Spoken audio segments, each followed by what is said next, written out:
Hello बच्चों, तो चलिए इस प्रश्न को पढ़ते हैं। समुच्चय a बराबर x इस प्रकार है कि मापांक x से 3 से छोटा हो और x हम ले रहे हैं i में से यानी पूर्णांकों के समुच्चय में से, ठीक है। पर समुच्चय r बराबर x y इस प्रकार है कि y बराबर मापांक x से द्वारा परिभाषित है।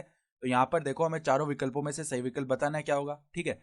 तो प्रश्न में आगे बढ़ने से पहले इस प्रश्न से संबंधित जो मुख्य उदाहरण है उसकी हम चर्चा कर लेते हैं। तो देखो, मुख्य उदाहरण क्या हो जाएगी।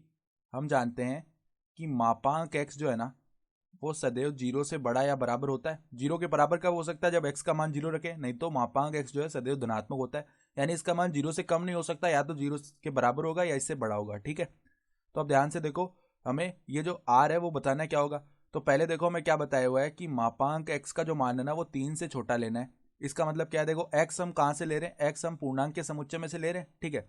तो हमें देखो, जब मापांक x 3 से छोटा है तो x का जो मान है ना वो -3 से 3 के बीच में आ जाएगा, सही है। तो -3 से 3 के बीच में। अब हमें x पूर्णांकों में से भी लेना है, तो x का मान देखो हम क्या क्या ले सकते हैं। यहाँ पर देखो, -2 ले सकते हैं, क्योंकि -3 से 3 के बीच रखना है और -3 और 3 नहीं लेने हैं, ठीक है। और केवल पूर्णांक लेने हैं, तो कौन कौन से पूर्णांक आ जाएंगे -3 से 3 के बीच के? -2, -1, फिर आ गया 0, फिर आ जाएगा 1, फिर आ जाएगा 2। तो x के ये मान हो सकते हैं, ठीक है। और y बराबर में क्या है? मापांक x है ना, तो मापांक में आ जाएगा -2, फिर मापांक में आ जाएगा -1, फिर क्या आ जाएगा? मापांक का 0, मापांक का 1 और मापांक का 2। तो ये y के मान बनेंगे, ठीक है। तो अब देखो, r जो संबंध है वो किस प्रकार का बनेगा। देखो, हमारे पास r समुच्चय मतलब देखो किस हिसाब से बन जाएगा। पहला जो इसमें आ जाएगा, पहले हम देखो x का मान -2 लेंगे तो y का मान यहाँ से मापांक -2 बनेगा, जो कि क्या होता है 2। तो एक तो आ गया -2, 2। फिर देखो, जब x का मान हम -1 लेंगे तो y का मान 1 बनेगा, तो -1, 1।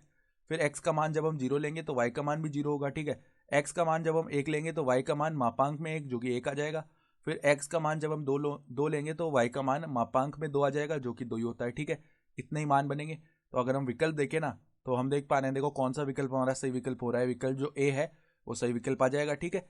तो आशा करता हूँ कि आपको ये प्रश्न समझ में आया होगा। धन्यवाद।